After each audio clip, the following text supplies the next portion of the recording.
반갑습니다.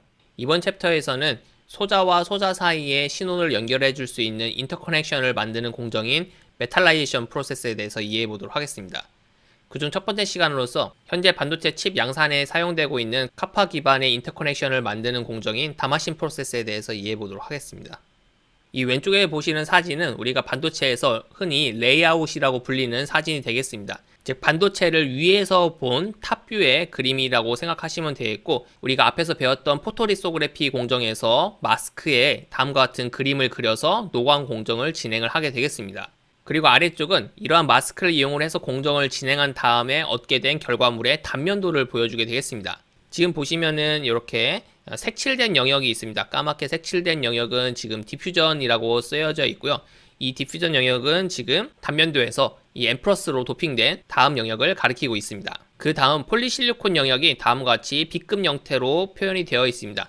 이것이 지금 게이트 역할을 하고 있는 층이 되어 있고요. 그리고 나서 이 가로 방향으로 알루미늄 라인들이 있는 것을 볼 수가 있겠습니다. 즉 알루미늄이 다음과 같이 이렇게 가로 방향으로 또 증착이 되어 있는 것을 볼 수 있겠고요. 따라서 아래쪽 그림에서 볼 수 있듯이 지금 게이트와 소스 드레인, 즉 트랜지스터가 지금 두 개가 형성이 되어 있고, 이 두 개의 트랜지스터가 알루미늄 층을 통해서 서로 전기적으로 연결이 된 것을 볼 수가 있겠습니다. 이렇게 CMOS를 만드는 공정에 대해서는 따로 강의에서 자세히 배우도록 하겠고요. 어찌되었던 이렇게 트랜지스터를 형성하는 이 공정들을 우리가 보통 프론트 엔드 공정이라고 부르게 되겠습니다. 즉 아래쪽 웨이퍼에 이제 웰드를 만들고 게이트, 소스, 드레인을 만드는 이 공정까지를 우리가 프론트 엔드 공정이라고 보통 부르고요. 이번 챕터에서 다루고자 하는 부분은 이렇게 수많은 트랜지스터들을 모아서 서로 연결해서 회로를 만들고, 그 회로들과 회로들을 또 서로 연결을 해서 반도체 칩을 완성을 하게 되겠습니다.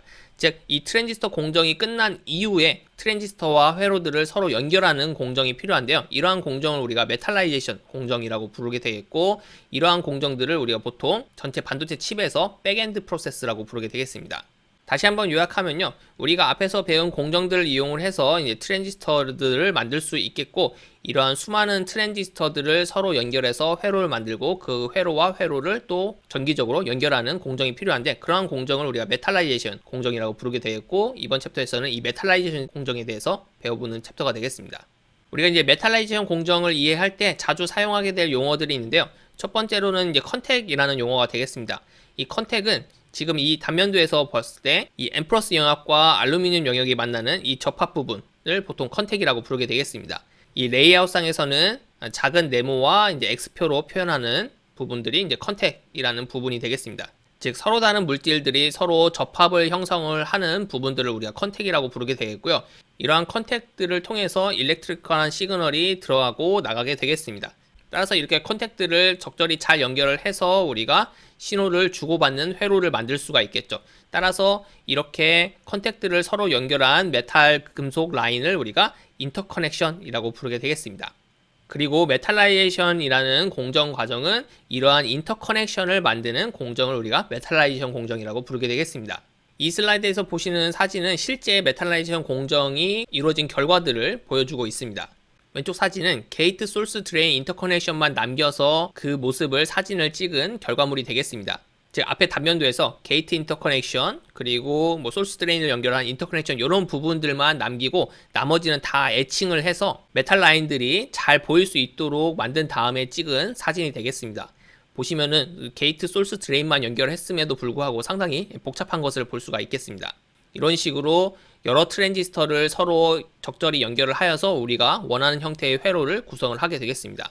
또한 이렇게 게이트, 소스, 드레인만 서로 연결하는 것이 아니라 게이트, 소스, 드레인을 연결하는 층이 또 있을 테고, 그런 회로들을 또 회로들끼리 연결하는 메탈라이제이션이 또 있겠죠. 그러한 메탈 라인들은 또 위층에 또 만들어주고, 이러한 메탈 라인들이 층층이 쌓아서 반도체 칩 전체를 형성을 하게 되겠습니다. 따라서 이러한 메탈 라인 층도 점점 그 수가 증가하는 추세입니다. 1990년대 후반에 칩을 보시면은 전체 6개의 메탈 라인 층으로 반도체 칩이 구성된 것을 볼 수가 있겠습니다. 하지만 현재의 반도체 칩은 더 많은 트랜지스터가 고집적되다 보니까 메탈라이제이션 층도 점점 그 수가 증가를 하게 되었습니다. 따라서 2000년대 후반에 보시면은 벌써 대충 세어도 한 10개 층 이상의 메탈라이제이션 층이 존재하는 것을 볼 수가 있겠습니다. 여기서 우리가 알아둬야 할 용어들이 있는데요. 먼저 메탈 라인이 한 레이어가 다음과 같이 존재를 하고 그 다음 레이어가 존재를 할 때 이 둘 사이는 전기적으로 절연이 되어야겠죠. 이 사진에서 이게 파랗게 보이는 부분들 혹은 옆에 사진에서 이렇게 까만 회색으로 보이는 부분들은 전부 다 절연체 부분입니다. 절연체로 채운 부분이 되겠고요. 이러한 영역들을 우리가 IMD, 인터메탈 다이렉트릭, 즉 메탈 사이의 절연 물질이라고 해서 IMD층이라고 보통 부르게 되겠습니다. 또한 이렇게 메탈층과 메탈층이 전기적으로 연결되어야 될 필요성이 발생을 할 수도 있습니다.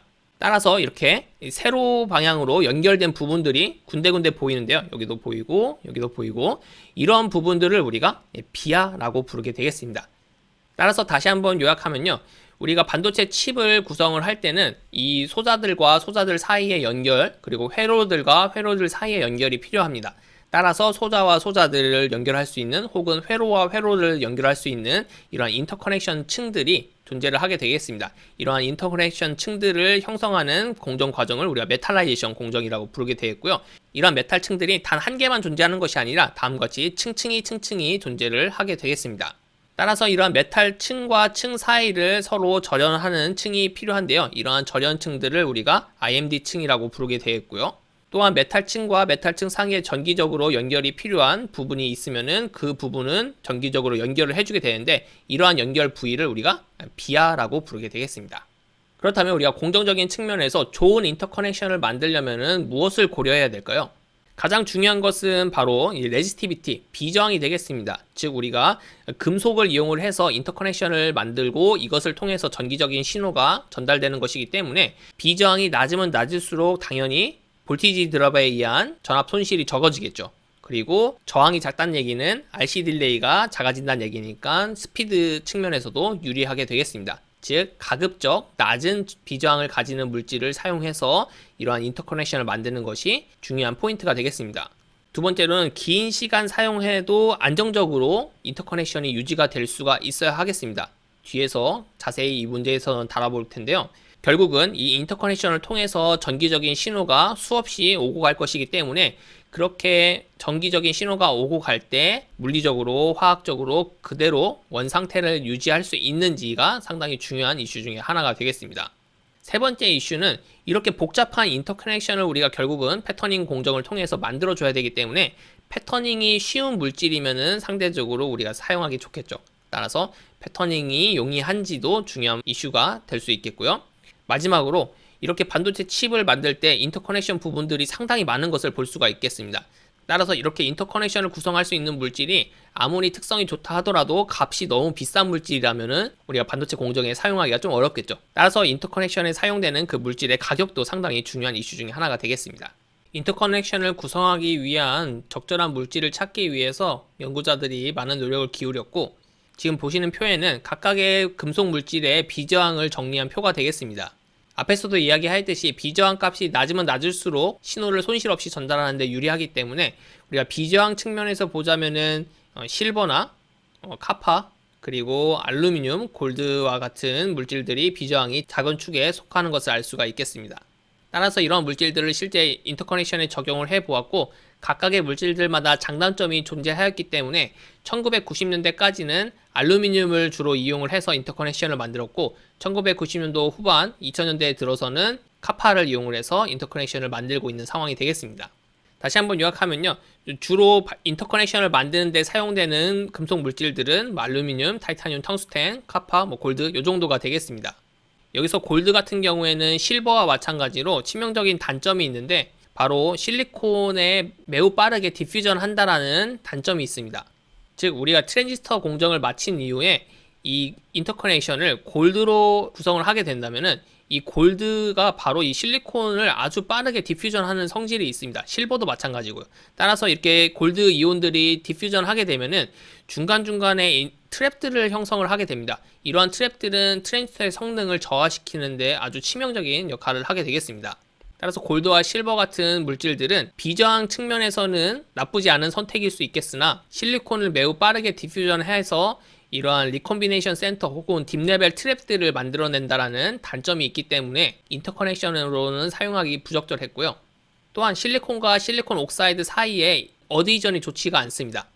즉 골드층을 이렇게 실리콘 옥사이드 층이나 실리콘 층 위에다 증착을 하면은 이 골드 필름이 그대로 그냥 뜯겨져 나갑니다. 즉 어드이전이 좋지 않아서 잘 붙어있지 못하게 되겠고요. 따라서 골드층을 증착을 하려면은 반드시 그 사이에 어드이전 레이어를 삽입을 해줘야 됩니다. 타이타늄이나 탄탄륨이랑 같이 다른 메탈 물질들을 얇게 증착을 한 다음에 그 위에 증착을 해줘야 골드층이 제대로 부착이 될 수 있다는 단점을 가지고 있습니다. 그리고 우리가 이미 알고 있듯이 골드는 매우 비싼 물질이죠. 따라서 이러한 제약점들 때문에 인터커넥션으로는 사용되지 않았고요. 현재에도 칩 패키징 정도에만 제한적으로 사용되는 물질이 되겠습니다. 그 다음 1990년대 후반까지 실제로 양산 칩에 사용되었던 인터커넥션 물질은 바로 알루미늄이 되겠습니다. 알루미늄의 장점은 그다지 비싸지 않은 물질이 되겠고요. 또한 실리콘과 실리콘 옥사이드에 잘 붙어있는, 즉 어드이전이 좋은 물질이 되겠습니다. 우리가 특별히 어드이전 레이어를 삽입하지 않아도 인터커넥션 레이어가 잘 붙어있게 되겠고요. 또한 알루미늄은 패터닝이 쉽습니다. 웨드칭도 쉽고 드라이애칭도 쉬운 물질이기 때문에 패터닝이 쉽다라는 장점도 가지게 되겠습니다. 따라서 이러한 장점들 때문에 알루미늄이 1990년대 후반까지 사용이 되었는데 계속해서 이제 몇 가지 문제점들이 나타나기 시작했습니다. 이 문제점들에 대해서는 뒤에서 다뤄보도록 하겠고요. 따라서 이러한 문제점들을 더 이상 극복할 수 없는 시점이 다다랐을 때 카파를 도입을 하여서 인터커넥션을 만들기 시작하였습니다. 사실 보시면은 카파의 레지스티비티가 알루미늄의 레지스티보다 훨씬 낮습니다. 그렇다면 왜 먼저 카파를 쓰지 않고 알루미늄을 썼지라는 의문이 들 수 있겠는데요. 카파는 이 비저항 측면에서는 알루미늄보다 훨씬 좋습니다. 하지만 치명적인 카파의 단점은 바로 골드와 마찬가지로 실리콘과 접합을 하게 되면 매우 빠르게 디퓨전을 하여서 트랜지스터를 망가뜨린다는 단점이 있습니다. 또 하나 에칭이 매우 어렵습니다. RI를 이용을 해서도 에칭이 매우 어렵기 때문에 카파를 패터닝 할 수 있는 방법 자체가 1990년대 후반까지만 하더라도 없었다라고 보면 되겠고요. 따라서 이렇게 에칭이 어려운 문제점 때문에 비저항이 알루미늄보다 낮지만 인터커넥션을 구성하는 물질로서는 사용되지 못했습니다. 하지만 이러한 문제점을 극복할 수 있는 다마신 프로세스라는 것이 도입이 되면서 현재 시점에서는 모든 인터커넥션은 카파를 이용을 해서 구성을 하고 있는 상황이 되겠습니다. 그렇다면 알루미늄 인터커넥션에서 어떠한 문제점들이 발생했는지를 알아보도록 하겠습니다. 우선 알루미늄 인터커넥션을 사용할 때 우리가 어닐링 과정을 거쳐주게 되겠습니다. 지금 이 그래프에서 왼쪽은 컨택 레지스턴스를 보여주고 있습니다. 즉 다음과 같이 컨택 부분을 만들었을 때 어느 정도의 일정량의 저항 성분이 발생을 합니다. 사실 이러한 저항 성분은 우리가 원치 않는 기생 저항 성분인데 어쩔 수 없이 발생하는 성분이 되겠습니다. 따라서 이러한 컨택 저항이 작으면 작을수록 신호의 손실을 줄일 수가 있겠는데요. 지금 그래프를 보시면은 알루미늄과 N+ 실리콘을 서로 접합을 하여서 컨택을 형성을 하였을 때 어느 정도의 컨택 저항이 발생을 하는데 여기에 우리가 열을 가하게 되면, 즉 컨택을 만든 이후에 어닐링 과정을 거치게 되면은 컨택 저항이 점점 줄어들다가 450도 정도 이상 가해주게 되면은 컨택 저항이 급격하게 감소하는 것을 볼 수가 있겠습니다. 따라서 컨택 저항은 작으면 작을수록 좋기 때문에 일반적으로 알루미늄 인터커넥션을 사용할 때 450도에서 550도 사이에 어닐링 과정을 진행을 해주는 것이 일반적인 과정이 되었습니다. 하지만 이렇게 어닐링 과정을 거치면서 새롭게 발견된 현상이 있는데요. 바로 유테틱, 공융이라는 현상이 되겠습니다. 이 오른쪽 그래프는 지금 실리콘과 알루미늄이 섞였을 때 그렇게 섞여진 물질의 녹는 점을 보여주는 그래프가 되겠습니다. 그래프가 다소 복잡해 보일 수는 있겠는데요. 하나씩 이해해보면 순수한 알루미늄의 녹는 점은 660도 정도 됩니다.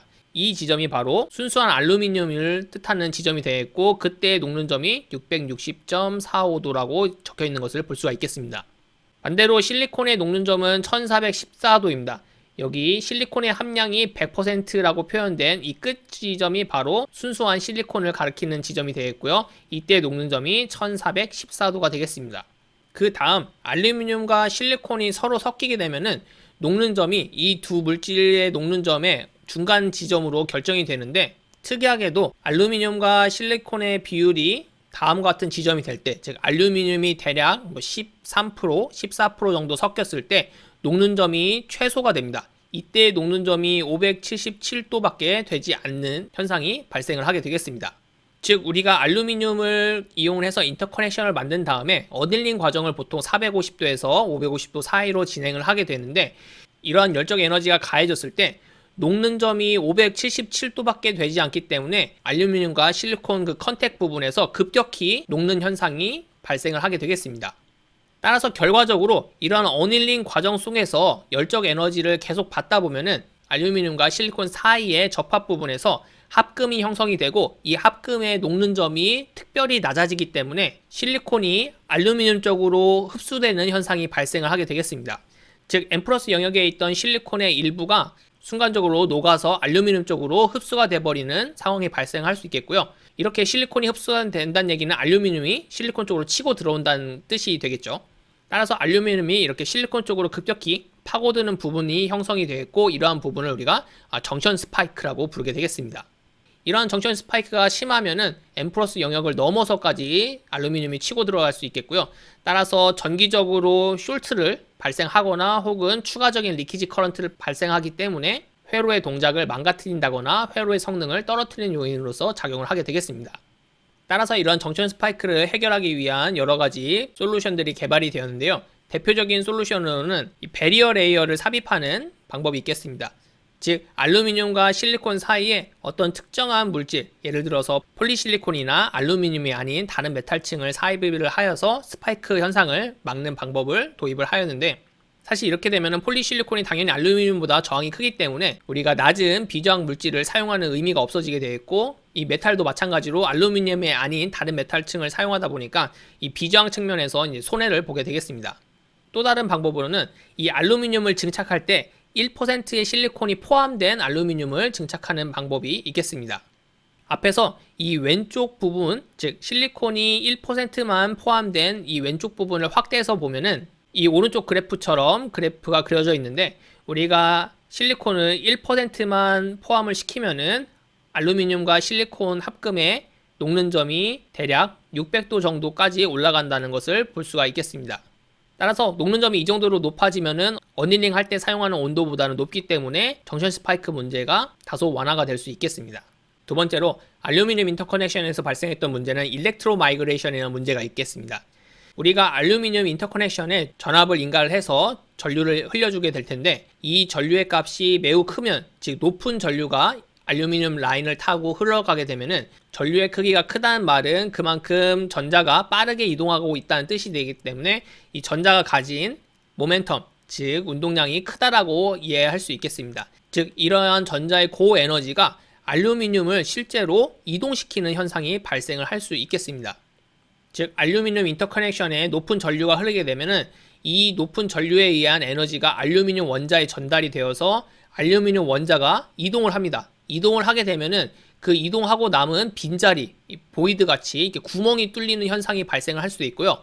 이렇게 뜯겨져 나간 부분이 어딘가엔 달라붙겠죠. 그래서 이렇게 산 같은 형태의 울퉁불퉁한 표면을 만들거나 혹은 옆에 있는 인터커넥션에 달라붙어서 이렇게 전기적으로 쇼트를 시키는 문제를 야기하게 되겠습니다.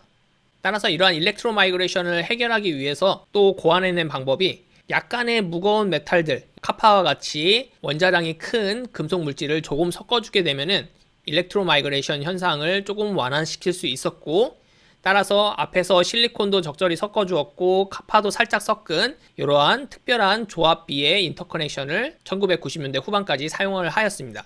하지만 이러한 방법들을 총동원하더라도 더 이상 일렉트로 마이그레이션 문제나 스파이크 문제를 해결하기 어려워서 연구자들이 카파를 어떻게든 인터커넥션으로 사용할 수 있는 공정 방법을 개발하였고, 그것이 바로 다마신 프로세스가 되겠습니다.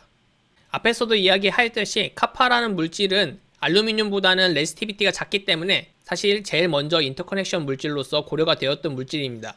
하지만 치명적인 단점이 디피지비티, 확산도가 너무 좋기 때문에 실리콘 안쪽으로 빠르게 치고 들어서 트랜지스터를 전부 다 망가뜨린다는 단점이 있기 때문에 어떻게든 이러한 디퓨전을 막을 수 있는 방법이 고안이 되어야 했고요. 또한 에칭이 되지 않기 때문에 일반적인 드라이 에칭, 웻 에칭 방법이 아닌 새로운 에칭 공정의 도입이 필요하였습니다. 따라서 이러한 문제점들을 극복하면서 카파 인터커넥션을 만들 수 있는 공정 과정이 개발이 되었는데요. 그러한 프로세스를 다마신 프로세스라고 부르게 되겠습니다. 다마신 프로세스를 여러분들이 사전을 찾아보시면은 상감법이라는 뜻이 나올 겁니다. 이 상감법이라는 단어는 사실 저는 역사 수업 시간에 밖에 들어보지 못한 단어인데요. 우리가 고려청자를 만들 때 이 고려청자의 흙을 파내고 그 파낸 부분을 다른 흙으로 채워서 무늬를 만드는 방법을 우리가 상관법이라고 배웠던 기억이 납니다. 마찬가지로 이 반도체 공정에서 카파 인터커넥션을 만들 때 미리 틀을 만들고요. 그 만들어진 틀에 카파를 채워서 인터커넥션을 만들기 때문에 이러한 카파 인터커넥션 공정을 다마신 프로세스라고 부르게 되겠습니다. 여기서 또 하나 카파를 채울 때 우리가 앞에서 배웠던 일반적인 증착 방법, PVD나 CVD 방법으로 증착하는 것이 아니라 일렉트로 플레이팅, 전기 도금 방식을 사용을 하게 되겠습니다. 전기 도금도 사실은 생소할 텐데요. 여러분들이 또 일렉트로 플레이팅을 한번 인터넷에서 검색을 해보시면은 다음과 같은 그림이 나올 겁니다. 즉 우리가 증착하고 싶은 서브스트레이트가 다음과 같이 있고요. 이 카파 이온이 녹여져 있는 전해 용액이 있습니다. 여기에 우리가 전류를 흘려주게 되면은 이 전류에 의해서 카파 이온이 서브스트레이트 쪽으로 달라붙어서 카파 필름을 형성하는 방식이 바로 전기 도금, 일렉트로 플레이팅이라는 방식이 되겠습니다. 다마신 프로세스에서는 이렇게 일렉트로 플레이팅을 이용을 해서 카파층을 형성을 하는 것이 또 특징 중에 하나가 되겠습니다. 오른쪽 그림은 실제로 일렉트로 플레이팅을 할 수 있는 장비의 단면도가 되겠습니다. 위쪽에 웨이퍼를 두고요. 그리고 이 가운데에는 카파 이온이 녹여져 있는 전해 용액을 채워 넣습니다.